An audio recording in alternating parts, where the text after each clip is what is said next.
Even though they were incredibly biased for the teams they wanted to win. Exactly. Of course, is the sort of background there. Chrysalis, the former teammate of ATF, and then all of Liquid, pretty much, the former teammates of Taiga. But they are going to be having to watch on from the sidelines here as we get into this game. Matumba Man playing on the Lifestealer here is already sitting in this mid lane. What do you think about that Primal Beast pick? It got there towards the end. They said it's a crowd pleaser. Yeah, it's very interesting because, well, you want to appease the crowd with the Primal Beast, sure, but Primal Beast, when you think about some of the problems the heroes had, you can see them on the other side. Like, when I'm playing against Primal Beast and I'm getting upset, all I can think are things like, man, I wish I could stun through BKB. Like, no bigger BKB stun this game because this hero relies on it so heavily, right? Like, that's the whole kit of this hero, is just relying. Doesn't matter what role, you're trying to get that BKB as fast as you can. And he's going to have to be dealing with the roar as well as that global silence. So very frustrating stuff for Primal Beast. I think there's a good reason that it got left in that late, but as our lovely panelists were pointing out here, this idea of just winning the lanes, winning the game off of that early advantage that you're going to get, Primal Beast is really frustrating to lane against too. We saw some of the most dominant performances in a long time in the LCQ. Has fallen by the wayside a little bit. A nice stun to start this out, and it does look like indeed they're going to be able to pick up a couple of these bounty runes heading down to the south there. We'll have to watch and wait as two apiece. Chrysalis forcing back Boxy a bit, who again has just looked so good on this Tusk, on melee fours in general. He's been having a great tournament. Yeah, kind of, we were talking about this idea of you can't ban out ATF, you can't ban out Boxy at this point, right? The Marcy, the Tusk, and the Clockwork, at least to me, like throughout that last chance qualifying and coming to TI, have just all been super solid for him. I feel like his rotations have been the storyline for Liquid, whereas on the side of Secret, it's a lot of this discussion about what's happening with Rezo and Zayas there. But we're watching this mid lane here, and you want a long time storyline for Team Secret, it is Nisha with the Morphling. Right, this is a player-hero player-hero combo who has been feared and for a very long time would just be banned in the first phase, even when Morphling wasn't necessarily like the best hero in Dota. Right, and right now it literally feels like there's games where it is the best hero in Dota. You take over the stats of the other heroes with that Aghanim Scepter build, and then it just feels like an unstoppable monster. So again, we'll have to see if they can build up that momentum through the laning stage and get themselves where they want to go on Team Liquid. As already blocking off that small camp, Matumba Man pulls the wave back behind. They're going to get the D ward and then go and contest. I do think it's interesting to see the formation setup that you're going to have from Team Secret this game, because two of your cores, I feel like in a pub you might not be that excited about having Morphling and Sniper on the same team, right? They don't tend, they could kind of have like a similar role and idea, but it also depends on the various ways that you can play the Morphling. You can be a little bit more active on this hero. You have so many cool options and combinations that you can do now with the changes to the ultimate on the hero, where you're becoming this opposite hero and trying to take advantage of their abilities while also reducing their stats. Yeah, it's incredibly strong. Some ring around the rosy there. So he heads off. Will get punched a few more times on his way out. And again, this very annoying lane that you have to deal with of the Enigma, continuing to eat up your range creeps the whole time through. Already 4 denies on him there, but hasn't been able to have a great time against Chrysalis, who has been able to zone him back a little bit, it looks like. Yeah, I think there's a lot of pressure on Zai in this lane as well, because they spent a lot of their draft trying to deal with this, right? They're looking towards all these various heroes that can be placed into this role that can try and handle the Eidolons early and reduce the impact that you're going to have with that kit of the hero. And at this point, it's not looking too hot, obviously, especially with those nerfs to the Eidolons taking so much more magic damage. Shrapnel can actually hurt him. The Mango doesn't want to go for it out of Sanya, and Zayas is just going to salve up. So gets away from that one. You can see the pressure that's put on early by Lich. Sanya keeping him just back there at arm's length. Feel the tension in here. I know, man. I was waiting for that first couple to get some low heroes all around. I think it's one of those things too where, these two teams, there's so much respect for each other. They played against each other a lot in the DPC, and there's, you saw at the beginning, some mutual admiration that's going on. It's going to be a good series. Safe drafts, safe lanes, everyone just chilling out. But safety is not necessarily the best thing for Team Liquid, as we were discussing throughout the draft here. This idea of getting this early lead, getting this early head start. 3 minutes in. They're not really there yet. No, but they do play a little bit of intercept there. Boxy trying to keep his Enigma from taking too much damage, but using a lot of rounds of that shrapnel. Boxy trying to walk away, trying to survive a couple more punches. One more hit, he's not going to go down. Barely keeps himself alive, but you can see the pressure that they're putting on bottom. Those branches, keeping him up. Backpacks him, salves up, wants to stay in the lane, keep that focus pressure here for Zai. wonder if that opens up a little bit more space for themselves too, since that was all of the shrapnel charges uses from the sniper. And in fact, Boxy, yeah, wants to get a little bit aggro. They couldn't get the kill. Come at the king, best not miss. Can they bring it down? Chrysalis, though. Couple more punches, slowed. Fairy Fire backs away. Flirting with some great body blocks coming in from Zai, but they will get away. And that aggressive vision plays down there, almost helping them get that kill. Like, try and get a couple chances there, just narrowly missed by the sentry that was there from Team Secret as well, but doesn't result in the kill this time. Just burns up a lot of that regen that was there from Chrysalis. And Puppey got a little bit of time off, just kind of wander around, got some stacks, scouting things out. Up top, Zayt's has also been very free. As you can see, Zayt's is still level 1. He's about to be level 2, you know, to his credit, but he's been giving a lot of space to Resolution right now. And this is not really the dynamic that we've seen a lot from these two, right? They tend to play very together in the lane, very kill-heavy, kill-centric, whereas this time it's like Rezo's going to be planting himself in this top lane as the Beastmaster for a very long time, and I feel like Zayt's is actually be playing a little bit more with Nisha. Primal Beast, he cometh. Mickey is there, gets the first blood, takes out Chrysalis, and this is the power of this hero, really. At level 5, making these rotations and still not missing out on much mid. Shards? Oh! Boxy just a little off the mark there. That was max range. A bit close on that one, but yeah, I mean, it kind of speaks to how these lanes are going, because like Mickey almost feels pressured, I think, to make that move around, right? And you're thinking about all these heroes that you're hoping to bully in the lane phase by just out-damaging them. Morphling, unfortunately, not the easiest one to do that with. If you don't have an actual kill threat, you don't have that chain stun to worry about, he can just sit on this max agi, and he's got that big damage to actually compete with a Primal Beast, so Team Secret looking very strong at the moment. This has been constant from them. Level 5 on Rezo as Matumbo Man's coming on in to contest this pull again. Still has to deal with those boars flanking away at him. Very even. You can see that right now it's mainly the Enigma that's been the one that's sort of been left by the wayside in terms of those other cores.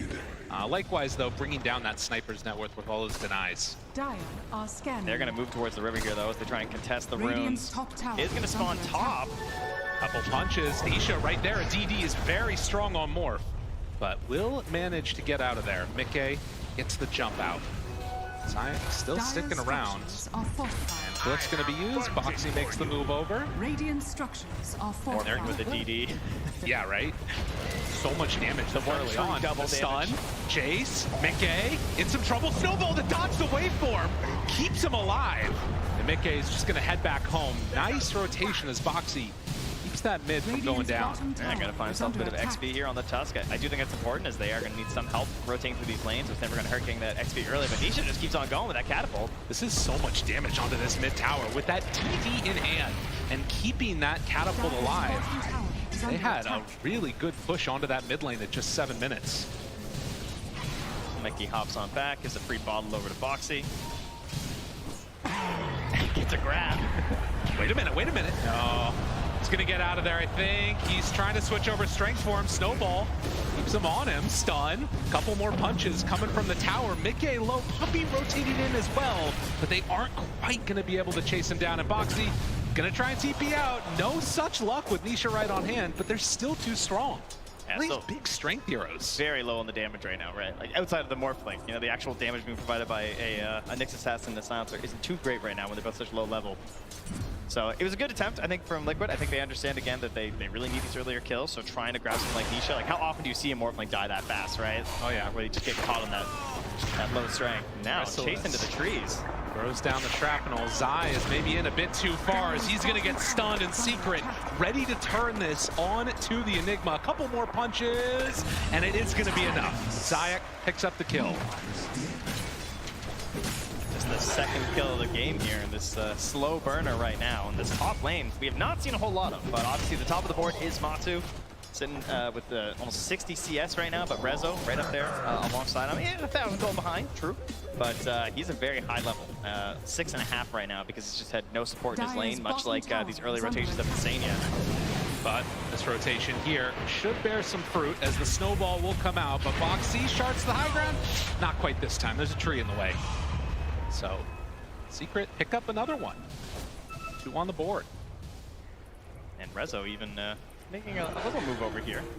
just seeing what's going on, checking out his jungle. He's got his helm creep, so he can farm it up a little bit right now. Very difficult to pressure Matu out of the lane at this point with a heavy rotation, and he's got a sniper and a morphling, so not seeing the biggest group up play to go on the top lane at the moment here from Team Secret. Instead, they're sort of just focused on keeping everyone farming at the moment. And really holding this positioning mid with Sides and Puppey, trying to pressure this mid tower. And besides, you know, the Frost Shield's not up for 10 seconds. This looks pretty free. Yeah, they're taking it down. No glyph available, moves in, gets the tower, doesn't get the last hit. That time was spent with Primal Beast farming the jungle a little bit and was able to pick up some nice bits of farm for himself. As I can't quite get the connection there. But they do give up that mid tower. It feels like Liquid really need to find some sort of a play across the map here with Mickey. I mean, you can't really wait for the BKB. Even with the BKB, there's obviously so many counters versus it, but I'm definitely feeling the pressure of them making moves right now. Chrysalis, Snowball, ooh, barely gets there in time. They're dropping like, oh, but no, gets interrupted there. Zai, well, they might still be able to chase him down with all these Eidolons. Is it going to be enough in the end? A couple more punches, and it is. But Liquid get the TP out after finding the kill. And Mickey actually TP's down right after as well, though. So, I mean, right on the wave as well, like fully spotted out from Secret. And he's actually going for the punish. Oh my God, moves on in. I don't care if you saw me, I'm still coming. God, the inevitability of Primal Beast is too freaking strong. So 10 minutes in now, and a couple good moves. This is what you wanted to see from Mickey, making it happen. That part is great, but I also really love what Zions and Nisha did. Like the way that they brought the Morphling and the Nyx Assassin, they just kind of camped in that top dire jungle, and that allowed Rezo to also push in through the tower. It was too much pressure on Batu. He had to leave the area, and suddenly Secret are just playing all up inside that territory. Yeah, they have claimed that top tower. And there is a smoke now moving down through the jungle. They're going to run right into Matu. Roar, he gets the rage off. Will it be enough to escape? The stun is there. Waveform through the infest. He got inside your creep, moving away from him. Can they get him out afterwards, though? They have the Frost Shield for round. And Mickey makes the rotation, finds the boot, the double kill right on top. Oh, Matu got saved. His team was there. The creep was there. And Puppey is going to get Walrus punched out of oblivion. Got an inside agent on the side of Team Secret here, it would appear. That's Seder. Oh, I guess the Mind Stealer this time was Matu hopping in there. The one play he couldn't make, the only possible way to get out of there. He found it. Yeah, got it indeed. What is it with the infest in this team? I don't know, something. Keep picking him Life Stealer. It just keeps working. Wow, 2-6. Oh, that was such a big play for Secret too. That was like the reward for all of the area of the map they've been holding. This pressure, forcing Matu into that mid lane, catching him on the rotation back to his own side of the map. Everything was like coming together exactly how you expect from Secret. And then just like one little mistake, and he just gets out. Slips through your fingers. Just like that. That's all it takes to give a little bit of life here to Liquid. We've seen a ton of these games. It feels like, you know, we talk about the path of both of these teams coming from last chance qualifier, but in reality, it feels like they've played very different tournaments. Secret has been, you know, coming in and just dominating people sometimes in the draft. Liquid, they've had to grind out these matches. See what ends up happening here is Insania. He's going to get caught. Impale is there. A couple more punches. And your int is Puppies. Honestly, I'm really impressed. Very happy. I'm running. I'm TPing, but... Oh, Giga. I got you. I'm coming. I'm really strong. Go. They're all dead. Go, silencer. No mana for chain cross. Keep throwing it. Yeah, I'm ulting. Me! So you got the... Guys, he's really strong. He's so strong. This is me when I play, and I got my first out. I'm really strong. That was awesome. Moves in now, finds Puppy's eyes there for the stun. The global afterwards, but Mickey already charged it up. Now the chase, Nisha. Need to back away. There's still Chrysalis to the side, flanking away. Didn't have the damage though. The Frost Shield and the Infest out of there again. So they lose Zai in exchange for Puppey, also picking up Boxy there on the edge. Now Mickey, oh no, needs to get out. TP away. Does he have enough? He does. He's got that up, Roy. He's a tanky guy. God, what a wild series of events. they're vibing back behind the tier 1 tower. It's still standing there. Are scanning.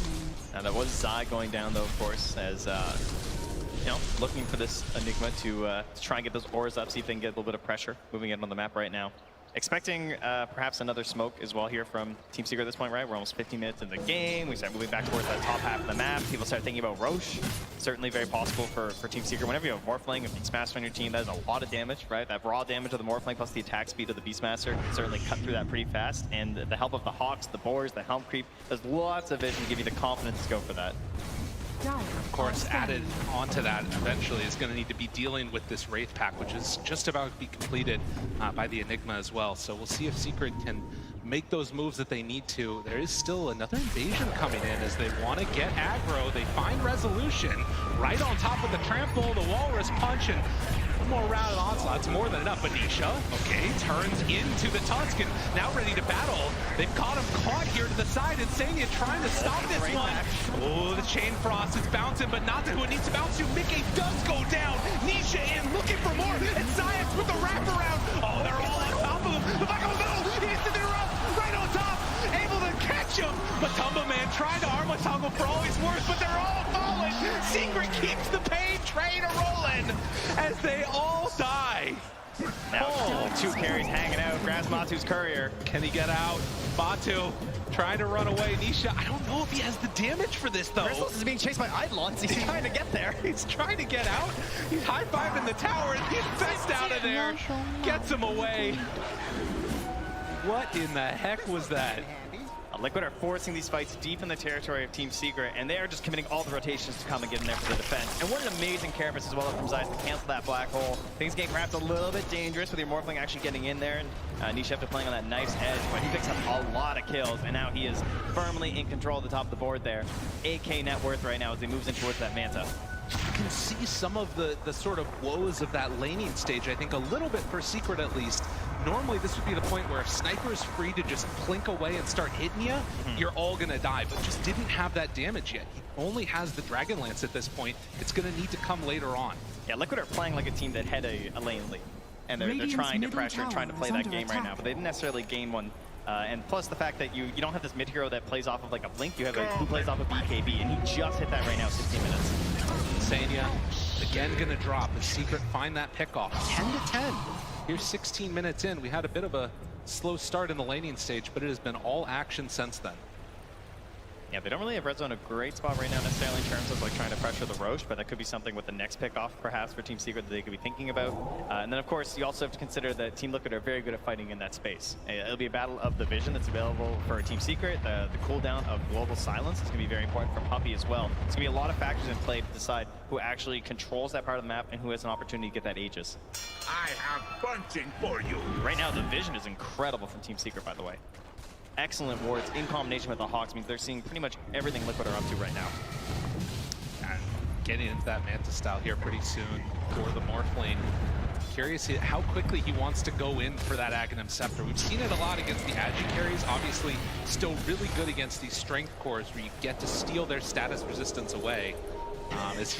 Foxy's trying to use the Seeds of Serenity. His arms just not long enough to get that punch on the ward. We'll get over there soon, surely. Yeah, it's gonna bring the courier. Yeah, maybe worried about them playing around it or something. You can see Vicky's doing little loops, not exactly sure where they are, as they don't have the best vision. They've got one lingering ward up top that is sort of spotting some of these moves to that top half of the map, but overall Liquid playing a little bit dark right now. They do spot some wards there, as well as the Morphling moving through, and that Manta Style now complete. Also, that courier that Zai's placed really deep from the Nyx Assassin is so good. It's like, it's spotting couriers constantly. It's just seeing everything that they're up to. It's showing like everyone inside that dire jungle where they're positioning.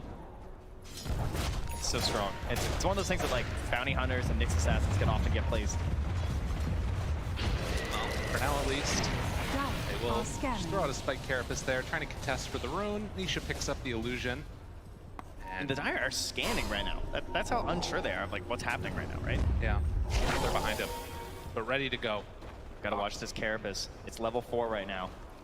could botch an initiation that comes in, especially if you're not careful with that first BKB play. Still playing around this area. Nisha, they roll in, miss onto him, but find a couple more. Spike Carapace interrupted the roll in, finds him, and Nyx is dead. Buyback immediately global to turn this. They only have the Tusk in hand, though. Now turning onto Zai, the Fear, interrupting. Zai has Black Hole available if they want to drop it with global already down, but there's so much damage coming from the high ground.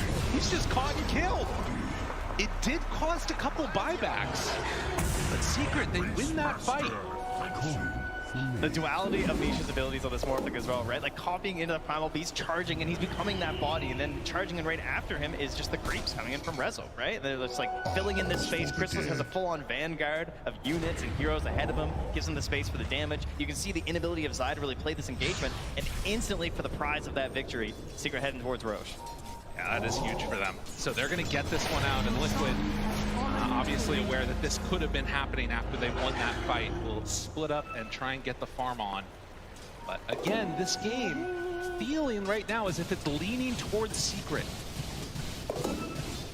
Got pretty accurate, I would say. I feel like the later this things go, you know, we talked about this idea of like, sure, late game you tend to look towards the Enigma. He's going to have this big black hole, yay, hoo-hoo, but the global silence always going to be there. And to be concerned about the entire time. Doesn't mean it's a, a permanent counter, like, Blitz said, right? What, 6-0 versus Silencer. He's got the numbers. He did the evil math or whatever it was. That's right. And of course, eventually, you imagine that Zai is going to need more farm than the Silencer to get to a refresher or what have you. But of course, the other thing is going to be how do these little skirmishes work out? Can they find and catch that sniper in an open field? The open wounds picked up from a Tumbaman now. They might be ready to go. Let's see if they can take a fight here. Zania goes on in, catches the Invis rune. Still great vision all over that top side of the map from Secret. Got ourselves the single core staff. Obviously seeing a lot of the strength of the multiples, right? Stacking those core staffs. That's something that Team Secret will probably have. With they're gonna have the Hurricane Pike on Chrysalis. You're gonna have the core staff on Puppey, and that's an item much like Lincoln Spear. I would say is the other one where the more that you stack them and the more that you have on your team, the stronger they feel, right? Oh yeah. Pull you this way, push you that way again. Suddenly the whole fight gets pulled and spread out, and that's something that Liquid really don't want to see. Because they have this Tusk, right? He kind of commits to an area, so you get 4-staffed out, your fight breaks down. A Lifestealer, one of the items he hates seeing the most is his 4-staffs. He's trying to stick on people as maybe the open wounds will help him with. So getting there for Puppey is actually going to be pretty important for them. Zayat runs into a wary little Nyx assassin, and they're going to bring down that Enigma eventually. Even cleaning up that Wraith Pack for afterwards. So Secret, after claiming that Roche, they can play bullies for a little bit here. And Liquid, they're going to need to find some answers elsewhere.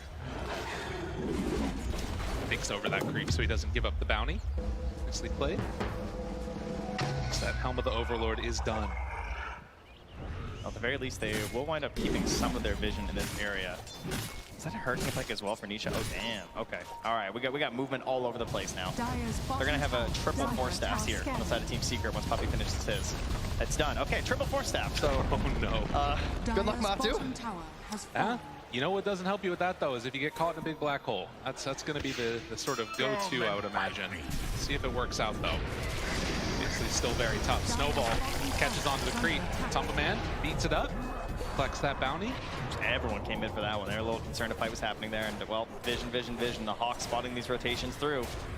Seeing that everybody is here. Team Secret, they really see everything. Like, this ward is going to be living to its full life. 15 seconds left. Salute to you. Good sir. You did great. Fantastic ward. Playing with map haps, the basically. Hawk is just spotting them right now. Like, this it's so hard. Yeah, it's devastating. It's so good. See if they can find anybody else. It does get taken out there. As Liquid going to try and reconvene themselves. A minute and a half left on this Aegis, roughly. As Mickey tries to finish off his Aghanim Scepter, uses the Pulverize. Rezo finds him, walks around the corner. They do still have BKB TP, but not nearly enough. Too much damage coming out from that Morphling. And moving everyone together, going to catch that wave as well. Bring that back up, get in here, get this outpost if they want. Retake this territory. And Liquid, I mean, what can you do? Do you want to try and make a play on the other side of the map? That's really the only place they have a ward, but they know there's nothing going on down there. They have a ward inside their own jungle that's probably not going to last that long, as it is just like sitting upon a pillar, so it tends to get obviously scouted pretty fast. Besides, run through with these sentries, so just waiting out this Aegis right now from Team Liquid and seeing if they can find an opportunity for a fight. Zayat's walking right by Boxy there. Some creeps coming in. They spot him out. Ooh, gets a little bit of separation there. Got eyes on them, and that keeps him alive for now. Nisha wants that level 18 before he morphs. There you go. And got that nice 60-second cooldown there. This is such a strong power spike from Secret with all of their things coming together and a couple of seconds left on this Roche. We'll see if they stick around. Does look like they're going to back at least for now. So stock of the game at this point, it's a 5,000 gold lead after that first Aegis, and Secret looking incredibly strong. They've got the Blink Dagger done on Rezo now too. For Liquid, what do you see as their sort of avenue and how they need to deal with this game here? I mean, I think Mickey's got a pretty interesting idea, right? Going for the Aghanim Scepter there on the Primal Beast. Just a like total team fight victory attempt, I feel like, you know, just trying to, they just have to like find some fight. They have to force a fight, they have to stay in it, they have to try and get these stuns, trying to find crystals on the back lines. I think you just have to assume that the Global's gonna get off. Yeah. It's very unlikely you're gonna catch the Silencer first, right? So it's gonna be a long haul team fight. It's gonna be very reliant on like the Wraith pack maybe having a big impact, but that can obviously be very tough versus a Morphling and a Sniper. Yeah, that is incredibly difficult. And you can even play probably in pretty far as Nisha if you get that extra status resistance from the Ags. And then the other hard part is that they don't really have the best heroes for just like pushing out the waves, right? I mean, you can see how Boxy has to play on a Tusk, not really the best hero for this. He's gonna head on home. They don't have those sneakier lane exploders that just like pop the creeps and get away to try to delay this game. So sooner or later, they're gonna have to find this fight. And what I like about Team Secret is that they already had the tier 2s very early, and they got this Aegis, and they didn't try and like pressure the high ground or something ridiculous with that first Aegis. There's no point, right? Like, yeah. Wait for the second Aegis. You're controlling so much of this map right now between your wards, your Hawks, your Nyx Assassin, so much vision. They see what Liquid are up to, and I'm sure they're well aware that they are taking the lead. Yeah, and they don't even, like I was talking about the Aghanim Scepter, but Nisha is just going in for the Scotty. He's opting to go for this, just beat them down, right-click build. Be a little bit tanky in there with it too, as well. Another sacrifice here. Keep it over to the gods. It's going to be Insania brought down. Can the rest of them get out? Matumbo Man, he's raged. Snowball in to try and get him away as Mickey just getting pummeled. Nisha chase, Nisha kill. A double for the morph. Ready to go in for a bit more. Insania, he bombed back for this one. He's got to get out of there. The chain drops, but look at him go. They're on top of Boxy. He is also going to go down. Matumbo Man looking for a bash, hoping to go toe-to-toe against Morph, but Secret, they are having none of it. Devastation up on the high ground. It's 26 minutes in. This is a later Rax. This is so much of just complete total effective damage. It's just the patience from Team Secret. They knew everything that was happening in this game, and they're just waiting for that time because they see that Liquid are just a ticking time bomb of how they need to play this trap. Eventually, they're going to force a fight, and sometimes it can be okay when a support just feeds in like that, where Insania dies, because it gives you a little bit of vision, and it maybe burns a couple stuns, and then you can go for that fight. Maybe that's their best moment, but Secret were willing and ready. Secret just all over him here, and they will claim 2 sets of racks as soon as one of those boards or something comes on up to the high ground. But that Blink Dagger reveal from Zayats, and Matumbo Man, he's in pretty far, wants to take him down, gets one kill. They're able to assassinate the assassin, but it is a Pyrrhic victory if I ever saw one, as it is a 14k gold lead now after that high ground push. That's a big one. And that's how it started, you know? This comes in, a couple heroes are in vision, you think, okay, is this our chance? And they thought about backing, but then the roar occurs, Mickey's forced to commit. Didn't really get a whole lot of value out of the Aghanims, I would say. And then, of course, Nisha becomes better Primal Beast. Zai found again. Nisha immediately gets out of there. The haste rune keeping him alive, ready to chase after Boxy now with the Scotty done. They got to run. Catches on to this Beastmaster. Do they have any more buybacks? It's already 3 dead. This is looking so rough for Liquid. Mickey, he's got a Lifestealer bomb inside of him, but Nisha ready to take him down. The triple kill. Nisha will not be denied as they kill them all off. They love Dota so much, but it's Secret that are coming away with this one. And these are the 2 different stories these teams have had. Team Liquid, they've come into these games that maybe haven't looked the best in terms of the draft. They managed to follow the game. They find that win, but Secret, they pick great drafts, they get these good lanes, and they just dominate the way through. It seems like they have a solid plan, they stick to it, and they get the W, and this looks